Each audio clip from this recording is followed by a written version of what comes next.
그래서 이제 2012년도에 이제 세종특별자치시가 출범을 하게 된 거죠.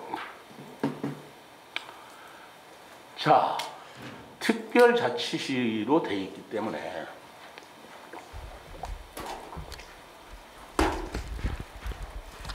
세종시는 행복도시법이라는 거 아까 행정중심복합도시건설특별법에 의한 행복도시법도 예정지역에 적용을 받고 그리고 잔여지역은 세종시라는 자치단체가 책임을 지는 두 가지 지방자치법에 지방자치법과 행복도시건설법이라는 그 두 가지 법에 세종특별자치 우리 세종시를 규정하고 있어요.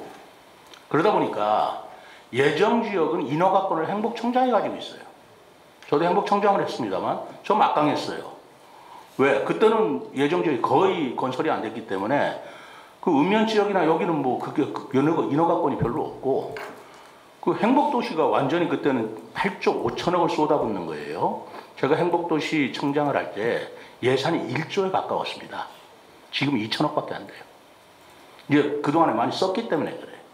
그렇기 때문에 인허가권이라든가 공사 물량이 제가 할 때만 해도 굉장히 많았어요. 그래서 세종시장이 사실은 그때 2012년도에 선거에서 됐지만 아무 권한이 없어요. 옛날 영기 군수 뭐 크게 다를 게 없어요. 그런데 이제 행복청의 법에 의해서 건물이 완공이 되고 말하자면 공공시설이 완공이 되면 세종시에 관리 이관을 하게 돼 있습니다. 이관을 하면 세종시가 그 다음부터는 주인이 돼서 거기에 뭐 인허가나 뭐 다른 행정 권한을 갖게 되죠. 근데 못은 또 뭐냐?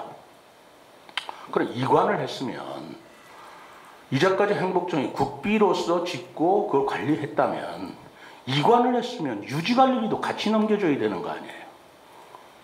그렇지 않습니까? 마땅한 거 아니에요? 유지관리비는 안 줘요. 건물만 달랑 이전하면 세종시는 어떻게 하라는 얘기예요? 물론 거기서 나오는 세금이 이제 재산세라든가 취득세가 있기 때문에 그걸 유지관리하자고는 하지만 이 건물들이 보통 액수가 아니에요. 그리고 재산세를 받을 수 있는 건물도 아닙니다. 정부 청사 어떻게 받아요? 공공기관은 재산세 안 받지 않습니까? 그러니까 세종시의 그 재정 부담이 갑자기 굉장히 커지는 거예요. 다행히 아파트가 LH에서 짓는 아파트의 취등록세가 한창 좋을 때 2011년부터 한 2020년까지 막 올라갈 때 취등록세가 엄청나게 들어왔기 때문에 세종시가 마치 굉장히 부자인 것 같고 지방 세수가 굉장히 많은 것 같아서 부러워했을 겁니다만 그 경기가 뚝 떨어진 2020년 이후에는 세금이 없어요. 그럼 국가에서 들어와야 되는데 그 국가에서는 이관을 안 해줘요. 이 큰 모순 아닙니까? 이런 걸 안고 한 번도 세종시법이 그 뒤에 개정이 안 되고 있는 거예요. 자, 2012년도에 세종시가 출범했다고 했지 않습니까? 그때 인구가 얼마였냐? 인구 7만이었습니다. 왜? 이 신도시 이쪽에 아무도 이사를 안 왔으니까. 2011년도에 처음으로 그 LH가 시범지역으로 그래도 가장 멋있게 만든 아파트 단지가 그게 천마을이에요. 그래서 천마을입니다. 지금 한설동이라고 하는 곳. 그래서 한설동을 사실은 굉장히 잘 만들었어요. 제가 행복청장 할 때 굉장히 심혈을 기울였어요. 그 심혈을 기운 게 뭔지 아시겠습니까? 그게 정원이었어요. 어떤 정원이었을까요? 금강이 내려다 보이는 정원이었어요. 그래 한설동 주민들이 바로 금강이라는 뷰가 있고 거기에 정원이라든가 녹지를 조성했기 때문에 굉장히 좋은 도시로 지금도 평가를 받고 있습니다. 그때는 지금 세종보 그대로 가동을 했었을 때예요. 그래서 물이 찰랑찰랑했습니다. 그러니까 한설동 집이 비쌀 수밖에 없죠. 그거를 문재인 정부 들어서 해체해버렸어요, 세종보가. 그러니까 물이 없으니까 경관이라는 게 없어요. 그래 한설동은 바로 금강의 뷰와 정원이 있는 도시로 조성을 했던 겁니다. 그거 이외에는 세종시는 할 게 아무것도 없었습니다.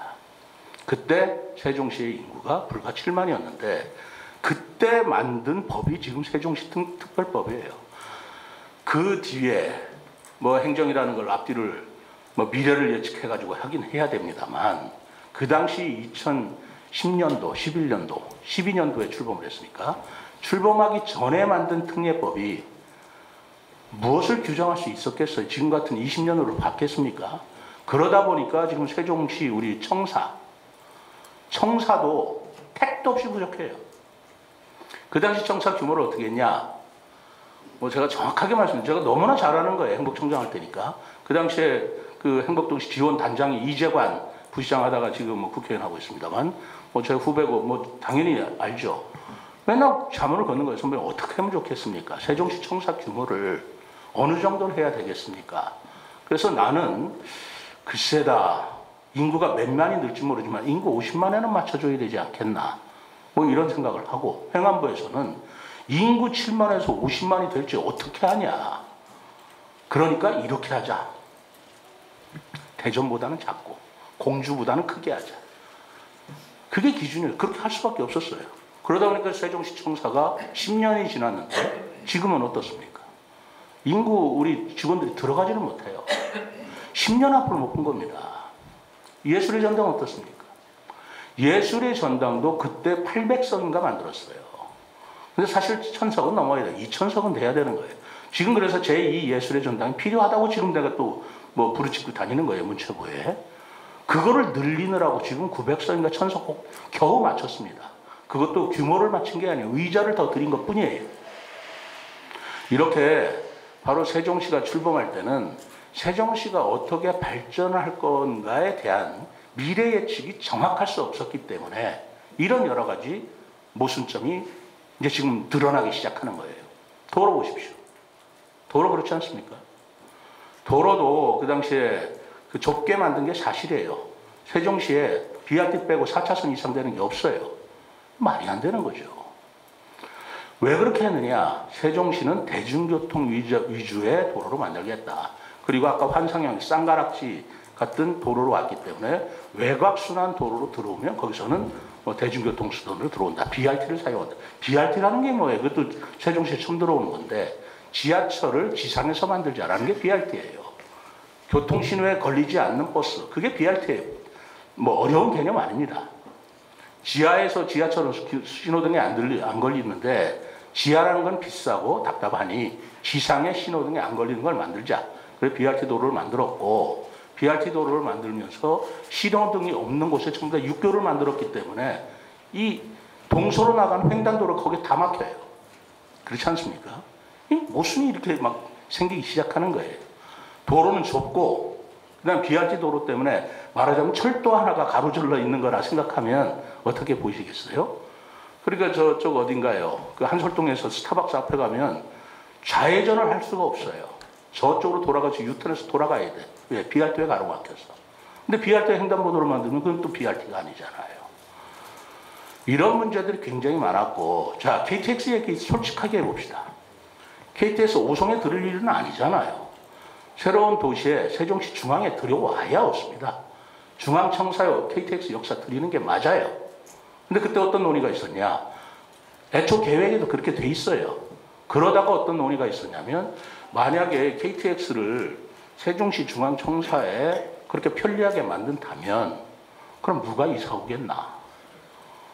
그럼 서울에서 출퇴근하지 인구 50만을 지금 수도권 인구를 세종시로 이전하는 게 이 세종시의 건설의 목표인데 균형발전 지방분권인데 교통 편리하게 하면 그냥 그 교통 타고 출퇴근하지 누가 이사 오겠나? 그러니 조금 불편하게 하는 게 답이다. 그래서 오송에 만든 거예요. 참 여러분 어떻습니까? 리얼하죠? 그거예요. 거기다가 이제 정치권이 뛰어들어가지고 뭐 오송에 만드는 게 충북 지역에 어떻게 해가지고 이렇게 휘어져 버린 거예요. 그러니 지금 KTX를 세종시에 만들었다는 새로운 논의가 있지만 또 모순이 생기는 거예요. 그러면 오송역에서 여기까지 불과 한 5분이면 올 자리를 KTX 만드는 게 맞냐? 이 얘기가 이렇게 돌아간단 말이에요. 그래서 저 BC가 안 나와요. 그래서 제가 제시한 게 호남선 발산역에 만들지만 번갈아 가면서 쓰자. 오송역에 쓰는 거는 발산역에 안 쓰고 발산역에 쓰는 건 오송역. 이렇게 번갈아 가면서 운행 횟수를 줄이면 그럼 가능하다. 뭐 이렇게 되는 건데 그걸 가지고 생각할 때는 오송에서는 오송 승객의 70%가 다 세종 사람인데 발산역에 쓰고 오송역 안 쓴다면 누가 오송역 쓰겠나? 그래가지고 충북에서는 저렇게 반대를 하고 있는 것입니다.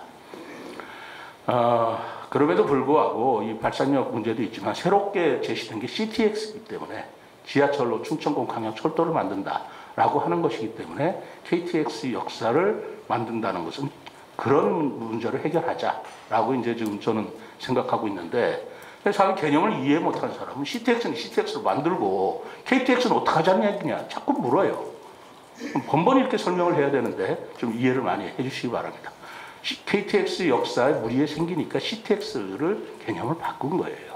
근데 CTX는 바로 제가 주장하기로는 바로 세종시 그 도심 내 교통 문제를 해결하기 위해서 지하철을 뚫어야 된다.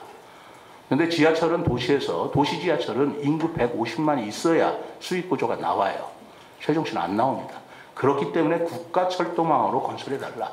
제4차 국가철도망이 그래서 제가 국가철도망을 세종시 중앙청사와 국회를 지나가는 걸로 만들어 달라해요. 그러면 그건 지하로 갈 수밖에 없습니다. 아파트 푸시고 들어갈 수는 없잖아요. 그래서 지하철을 제가 보유하려고 이렇게 애를 쓰는 것입니다. 그러니까 이 맥락을 모르면 그거는 그거고 KTX는 어떻게 할래? 참 답답한 얘기가 되는 거예요. 이해되시겠습니까?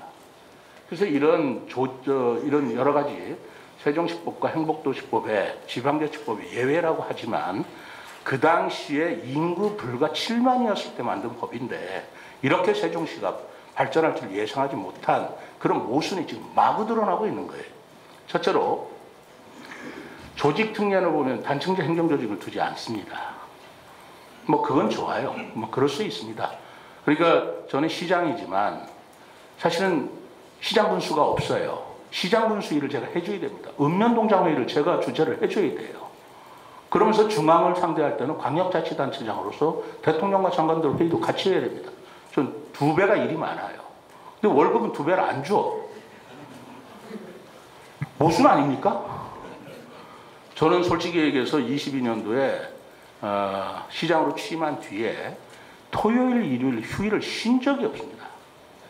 다른 지역 같으면 시장 분수가 갈 행사도 제가 가야 되고 시도지사가 가야 할 일도 제가 가야 되고 이러다 보니까 뭐 다른 자치단체장들은 광역자치단체 골프도 치던데 저는 골프 엄두를 못 내요. 어떻게 칩니까? 그래서 정말 엄청난 일을 부담받고 있는데 저도 부지사도 해봤고 뭐 차관도 해봤고 다 했지만 이렇게 기관장이 일 많은 거 처음 봤어요. 정말 살인적인 일이 있어요. 왜? 기초단체가 안 두니까 그럴 수밖에 없더라고요. 재정도 마찬가지인데 이건 더 기가 막혀요. 모순의 극치가 여기입니다. 자, 제가 말씀드려보죠. 우리나라는 말입니다. 이게 지방자치법의 원리입니다. 그 모든 국가의 원리가 내셔널 미니멈이에요. 다시 한번 말씀드릴게요. 내셔널 미니멈. 그 뒤에 가면 나옵니다. 대한민국 국민이라면 어느 지역에 살든 최소한도의 삶의 질을 국가가 보장해야 된다는 원칙이에요. 그걸 내셔널 미니멈이라고 그래요. 아무리 오지벽지에 살더라도 서울에 살더라도 돈이 없다 해서 못 살면 안 됩니다. 국가가 보장을 해줘야 돼요. 그런데 그 내셔널 미니멈을 달성하기 위해서 우리나라가 두고 있는 제도가 교부세입니다. 교부세라는 것은 자치단체가 자체 수입으로서는 살림을 해나갈 수가 없어요. 그렇기 때문에 국가가 국세를 걷어가지고 내국세의 19.24%를 바로 교부세로서 자치단체에 배분을 하는 겁니다. 배분하는 기준은 뭐죠? 재정 자립도가 낮은 곳. 그러니까 자체 수입으로 생활을 못하는 곳을 먼저 주는 거예요. 그래서 서울하고 경기도는 불교부단체라고 뭐 다 아실 겁니다. 교부세가 영원히 한 푼도 안 가요. 거기는 수입이 너무 많기 때문에. 그렇다면 교부세가 가장 많이 가는 곳은 바로 가장 낙후된 지역부터 가는 건데 두 가지를 줍니다. 첫째로 기초자치단체에 교부세를 줍니다. 기초분이에요. 왜? 기초자치단체는 기초사무라는 걸 하기 때문에 그렇습니다. 광역자치단체에도 광역사무를 하기 때문에 광역분에 교부세를 줍니다. 그러니까 모든 국민은 대한민국의 모든 국민은 기초분의 교부세를 받고요. 동시에 광역분의 교부세를 받습니다. 근데 세종시는 단층제예요. 세종시는 단층제입니다. 기초자치단체가 없어요. 그렇기 때문에 기초자치단체 다른 데라면 당연히 갈 기초분 교부세를 우리는 받지 못하고 있습니다. 광역분만 계산해서 주고 있어요. 모순이잖아요. 그래서 그걸 따지고 든 거예요. 아니 그러면 우리 공무원들은 그렇다고 기초사무를 안 합니까? 기초사무 하잖아요. 또 기초사무에 따른 기초자치단체의 주민으로서의 우리 시민은 누려야 될 무엇이 있잖아요. 그걸 못 누리는 거예요. 그래서 그거를 따지다 보니 그렇다면 기초자치단체가 없으니 기초자치단체 분의 교부세는 주지는 못하고 다만 광역분으로 내려가되 그중에 100분의 25를 얹어주겠다. 주먹구구죠? 순 주먹구구예요. 그래서 우리가 25%를 얹어서는 받습니다만 이것도 얼마나 모순입니까? 한시법이에요. 3년간만. 또 3년간만. 제가 작년에 이걸 3년 동안 늘리느라 국회를 얼마나 다녔는지 모릅니다. 이게 남들은 저절로 내려가는 돈을 우리는 그거 달라고 노력을 해야 받아낼 수 있는 이런 모순을 가지고 있어요. 그러니 이 개정이 필요하지 않냐 말입니다. 그렇지 않습니까? 그래서 지금 26년까지 이거 받고 나면 그 26년에 내년에 가면 또 노력을 해야 돼요. 3년간 또 연장해서.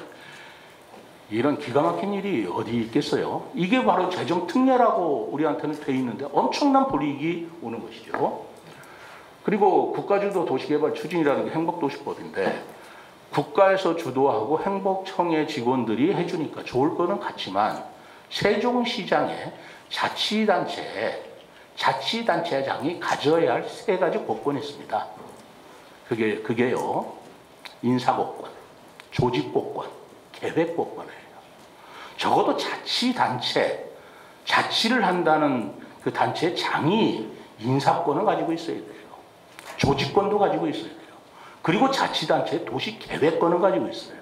세종시장 못 갖고 있습니다. 예정지에도 가난한 행복도시청장이 가지고 있어요. 그렇지 않습니까? 그러니까 도시계획권이 제한이 돼 있어요. 그런데 행복도시청, 내가 행복도시 뭐라고 하는 거 아니에요. 그 물경 8조 5천억을 그 행복도시를 통해서 내려오는 건데 지금은 이제 한 70%가 됐기 때문에 예산이 계속 줄 수밖에 없죠. 그때 그 인원이나 행복도시 직원이나 지금이나 직원 수는 하나도 변함이 없어요. 지금 행복도시의 예산이 한 2천 얼마 될, 한 3천원 조금 못 될 겁니다. 우리 세종시는 2조예요. 2조입니다. 2012년도에 세종시 예산이 얼마였냐? 바로 연기군이 7천억이었습니다. 거기서 겨우 좀 3천억이었어요. 참 3천억. 그렇게 시작해서 2조까지 온 겁니다. 우리는 점점 커지는데 지금 우리 한 과에서 쓰는 돈이 2천억 지금 돼요. 근데 우리 과 직원은 개가 4개고 개 4개 한 4명씩 있으면 한 20명이 안 됩니다. 저기는 한 200명 그거예요. 그런 정도 예산이 지금 이렇게 혼재되고 있어요. 이거 하나도 변함이 없습니다. 그렇지 않습니까? 그래서 조직특례, 재정특례, 국가주도 도시개발로 하지만 처음에는 효율적이었어요. 처음에는 잘 나갔습니다. 근데 지금에 와서는 이걸 전면적으로 다시 보지 않으면 안 될 때가 되었는데도 불구하고 제가 시장이 되어서 22년도 7월에 취임을 하고 이런 것들을 제가 이제 그 생활을 해보니까 살림을 해보니까 알겠던데 이거는 시장이 어떻게 뭐 정치력을 발휘하고 행정에 다 이걸로 해결되는 문제가 아니다. 그래서 23년도부터 세종시의 특례법 전면 개정해야겠다고 달려든 거예요. 이걸 안 바꿔주고서는 시장이 무슨 재간으로 교부세가 법으로 안 나오는데 어디서 재원을 구합니까? 그래서 우리 존경하는 우리 정광호 그때 행정대학원님 제가 뵙고 행정대학원에서 제가 강의를 했죠. 이런 여러 가지 문제를. 그러면서 우리 그 행정대학원에서 정말 그런 문제라면 도와주겠다라고 해서 지금 그때부터 특례법 개정 작업을 제공해서 이제는 완성이 돼서 오늘 이렇게 여러분들한테 설명을 드리는 건데 아마 처음 듣는 설명이시겠지만 참 기가 막힐 겁니다. 들으시기에. 다음 거. 세종특별자치시하고 제주도법을 제가 한번 비교를 해보겠습니다. 같은 특별자치시, 특별자치도예요. 제주도는 기초자치단체 4개가 있다가 없어진 도고 인구 60만이었습니다. 우리는 인구 한 7만에서 지금 40만이 가까이 오고 있어요. 그러니까 출발점이 좀 달랐지만 한번 보세요. 우리는 세종특별자치 설치 등에 관한 특별법이라는 조문이 30개입니다. 30개에 뭘 얼마나 많이 담을 수 있을까? 그 당시에는 담을 내용이 없는 거예요. 인구 7만에 뭐 그렇게 많이 담겠어요? 제주도는 인구 60만이지만 481개 조문입니다. 그럼 비교가 됩니까? 그런데 지금은 거의 제주도나 세종시나 뭐 그냥 비슷비슷하다 말이에요. 그런데 이 조문 갖고 운영을 한다는 게 말이 되겠습니까? 근데 30개 조문 내용을 한번 보시기 바랍니다. 우선 행정구 없어요. 우리는 구를 설치할 수 없습니다. 그것이 뭐 군이든 구든 설치할 수가 없어요. 법에 설치할 수 없다고 딱 돼 있습니다. 그러니까 오로지 시장 밑에 읍면 동장이 있을 뿐이에요. 제주도 어떻게 됐죠? 시군구 4개 시군구가 있었습니다. 그걸 통합해가지고 시 2개로 만들었어요. 그래서 행정시가 2개 있습니다. 제주도지사 막강합니다. 시장을 임명하는 거예요. 그렇지 않습니까? 가장 중요한 것은 뭐 행정특례 말할 것도 없고 재정특례 맨 밑에 건데 제주도에서는 그 당시에 시군이 4개 군이 있었기 때문에 기초군 교부세를 받고 있었어요. 그런데 통합을 해버리면 아까 세종시에서 똑같이 기초군 교부세를 줄 근거가 없습니다. 광역분만 줄 수밖에 없어요. 그렇기 때문에 제주도에서는 그러면 이제까지 4개 시군이 받은 기초군 교부세를 어떻게 할 거냐. 기초자치단체가 없으니 줄 수는 없다. 그럼 어떻게 할 거냐. 그러니까 참 그때 제주도민 대단하다고 생각합니다. 교부세의 3% 올라가면 올라가는 대로 3%예요. 정율쟁입니다. 정액이 아니에요. 몇천억을 주겠다가 아니라 교부세가 올라가면 올라가는 만큼 덧붙여 3%를 무조건 주겠다. 이렇게 법을 만들었어요. 지금 제주도는 교부세가 넘쳐 흐릅니다. 이단의 통계를 보여드릴게요. 넘쳐 흘러요. 내국세는 계속 늘어나고 그러다 보니까 19.24%의 교부세도 늘어나고 교부세가 늘어나면 제주도 3%또 늘어나고 인구는 똑같은데 세종시는 없어요. 그 당시 기초자치단체가 없었기 때문에 아까 얘기한 대로 기초분이 없어요. 이제 규모가 커질수록 우리는 기초분 교부세를 못 받으니 아까 얘기한 대로 구걸하러 다니면서 몇 푼이라도 먼저 달라 이렇게 하고 있습니다. 이제 우리도 정액이 됐든 정률이 됐든 세종시에 뭔가를 해줘야 돼요. 그게 내셔널 미니멈에 맞는 법제입니다. 조직 특례 보면 또 기가 막혀요. 조직이라는 것도 보면 특례라는 게 여기는 시군구가 없다라는 게 특례인 것이지 시군구가 없기 때문에 뭐를 어떻게 해라라는 조항이 하나도 없습니다. 단적으로 다음 페이지 볼까요? 이 주기하경이라는 건 요거 먼저 좀 설명하죠. 기초자치단체가 없기 때문에 우리 공무원들이 낮에는 기초 업무하고 밤에는 광역 업무를 할 수밖에 없습니다. 광역 업무는 뭐죠? 중앙부처와 상대하는 일들이에요. 그 낮에는 할 수가 없어요. 낮에는 민원에 기초 업무 시달리고 밤에는 중앙부처에 회의 자료 내고 뭐 건의하고 그거 하느라고 낮에는 기초 업무, 야광, 밤에는 광역 업무 이 2가지를 다 함께 하고 있어요. 저하고 똑같은 겁니다. 저는 토요일, 일요일이 없다고 그랬지 않습니까? 우리 직원들도 똑같아요. 그런데 비중을 보면 우리가 하는 사무 14,000개 중에서 기초사무가 6천, 광역사무가 7천이 비슷비슷한 거예요. 그 기초사무 비중이 얼마나 많냐는 겁니다. 굉장히 많아요. 작은 민원은 다 기초사무예요. 민원실에 있는 건 다 기초사무입니다. 광역단체는 민원사무가 달라요. 여건 그런 것뿐이지 일단 생활민원 전부 다 기초사무 아니겠어요? 우리는 그런 기초사무를 6,700개를 하는데 광역사무도 7,400개를 한다 말입니다. 그런데 공무원 수는 어떠냐? 비교해봅니다. 원주하고 비교해봅니다. 원주는 기초자치단체입니다. 36만 명이에요. 1947명이에요. 기초사무만 하는 곳입니다. 강원도에 있는 광역사무는 강원도가 하는 거예요. 우리는 기초와 광역을 다 하고 있는데 2027명에 몇 명 차이 납니까? 80명 차이 납니다. 우리 지금 80명이 이거 해결할 수 있냐고요. 그렇지 않습니까? 이쯤 되려면 기초와 광역을 6,700개, 7,400개로 한다면 여기가 1947명이라면 광역사무 하는 사람 적어도 1,000명은 더 둬야 되는 거예요. 계산적으로, 산술통계적으로 보면 그렇습니다. 그러나 그게 중복된다고 하더라도 80명 갖고 우리 일을 한다고 하니 얼마나 우리 공무원들이 힘들겠냐라는 것이고 다른 사람 얘기할 거 없어요. 제가 좀 피곤해 쩔어 있습니다. 쉴 수가 없어요. 우리 저 비서실 알지만 제가 토요일 일을 하루도 쉰 적이 없어요. 행사도 많고 손님도 오고 이렇게 하고 있는데도 불구하고 그 다음 인건비는 똑같아. 다시 보겠습니다. 자, 인력 산정 모델. 인건비를 제주도는 특별법에 따라서 인건비를 자율적으로 적용하도록 특례를 두었어요. 세종시는 없어요. 세종시는 특별시 서울과 광역시를 적용한다 이렇게 돼 있어요. 그러다 보니까 광역시는 기초사무를 안 하지 않습니까? 기초사무를 안 하는 광역시에 대한 인건비 적용을 기초 사무를 하는 세종시에도 그대로 적용해서 인건비를 책정한다면 우리는 일은 2배로 하고 봉급은 반으로 받고 이런 일이 벌어지고 있는 거예요. 제가 무리한 말씀 드립니까? 아무리 시장이라도 제가 무리한 말씀 드립니까? 이거는 아니잖아요. 모순이잖아요. 불합리하잖아요. 지금 그러다 보니까 세종시 공무원들이 이직률이 다른 자치단체 공무원보다 월등하게 높습니다. 너무 힘든 거예요.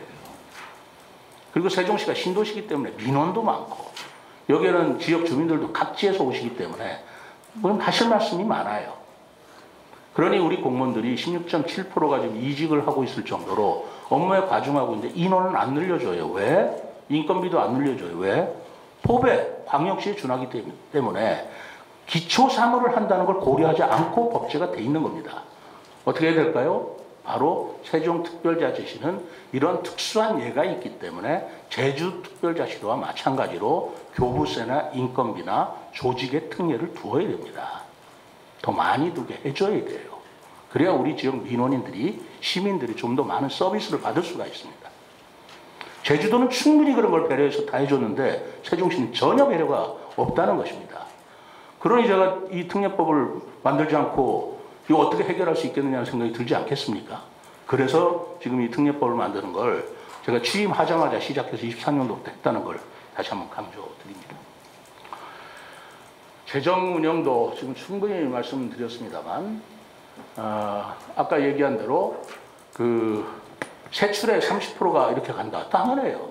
기초사무 해야 되니까 기초사무라는 게 뭐겠어요? 내셔널 미니멈을 달성하기 위해서는 우리는 세금을 거기다 쏟아 부어야 됩니다. 쏟아 부다 보니까 각종 수당이다 뭐다 하는 경직성 예산에 돈을 다 쓰고도 사실 우리가 개발을 한다든가 하는 비용이 굉장히 부족해요. 다음 거 보죠. 재정 자립도를 얘기한다면 바로 세종시가 2위입니다. 서울 다음에 세종시가 많아요. 그거는 우리 재정의 대부분을 세금으로 한다는 거예요. 거꾸로 얘기할까요? 우리 시민들 화나실 겁니다. 세금으로만 살아라 이거예요. 그렇게 되는 것입니다. 재정 자주도라는 게 있어요. 재정 자주도라는 건 뭐냐면 재정 자주도라는 게 우리 교부세, 보통교부세 얘기하잖아요. 모든 중앙에서 내려오는 건 특별교부세가 있고 교부금이 있고 지원금이 있고 그러는데 다 꼬리표가 달라요. 달려와요. 보조금은 이 사업 아니면 못 쓰는 거예요. 그러니까 그걸 그 자치단체장이 자율적으로 쓸 수가 없어요. 일반 재원으로 쓸 수가 없습니다. 오로지 보통 교부세만 일반 교부금을 써서 자치단체장이 하고 싶은 일을 할 수 있는 거예요. 그러니까 자주도라는 뜻은 뭐냐면 그 지방 예산 중에 스스로 자율적으로 할 수 있는 예산의 포션이 얼마나 되냐라고 얘기하는 겁니다. 꼴찌에서 2번째입니다. 그러니까 자율성이 없어요. 그러니 제가 얼마나 답답하겠습니까? 시민들이 이거 해달라 저거 해달라 그러는데 제가 마음대로 해드릴 수 있는 재원이 없어요. 돈이 있어도 못 써요. 다 보조금이나 이런 걸 꼬리표가 달려있고 액수는 적고. 그러다 보니 다음 장 우리 세종 시민들께서 지방세 부담액이 17개 시도 중에 3위입니다. 그러니까 당신네들은 교부세가 없기 때문에 지방세 예산으로 살림할 수밖에 없는 구조를 받아들여라 이거밖에 더 되느냐고요.